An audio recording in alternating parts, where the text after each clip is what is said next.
I left the house before the light had even broken through the sky, tired but determined.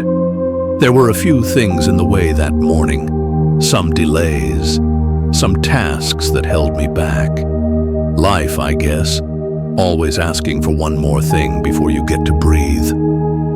Funny how we plan these trips to escape the chaos, and yet we carry half of it with us in the car. The road was long, not just in distance, but in the quiet weight of time. Cars rushing past, the world already spinning too fast. But in my mind, I was already climbing. Benwiskin, a place I'd seen only in pictures. But today, I was going to stand on it. The hike wasn't easy. The access was blocked. So I searched for another way. And I guess in doing that, I lost a bit of time. But maybe that's how these moments are supposed to unfold. Not perfectly, but honestly. It's easy to look for perfection when we hike, but nature doesn't do perfect. It does real, and that's always enough.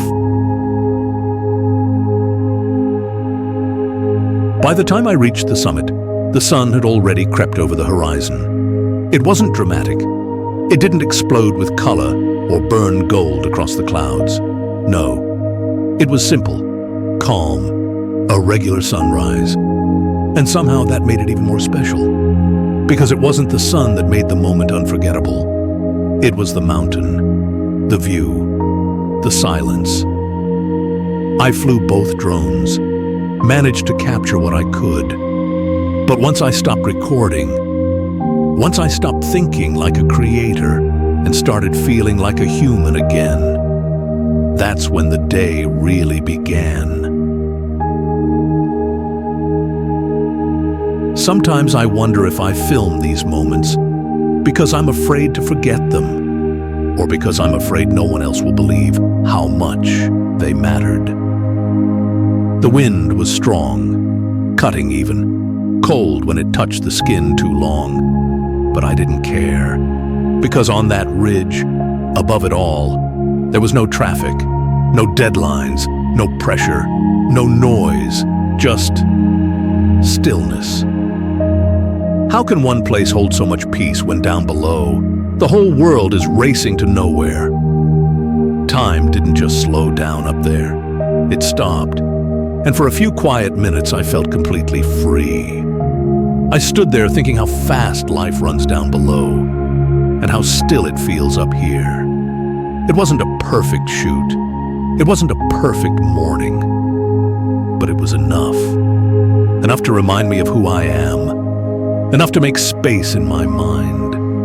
Enough to shake off the pressure that's been building for weeks. Afterward, I drove to Glenif Horseshoe, then to Benbulbin, just to let the peace stretch a little longer, to stay in that quiet headspace before heading back into the chaos. We wait for big things to make us feel alive, but sometimes it's just being still, on a mountain, in the wind, remembering what it feels like to just be. Not every adventure has to be epic. Not every moment has to be dramatic to matter. Some days just let you breathe again. Some views just remind you how small your problems are, and how big the world still is. This was one of those days. I may not remember the colors of the sky, but I'll remember the feeling. The wind in my face, the quiet hum of the drone fading into the clouds, the sense of being alone, but not lonely, of being above it all. And up here, the world slows down just enough for your soul to catch up. This is above the clouds.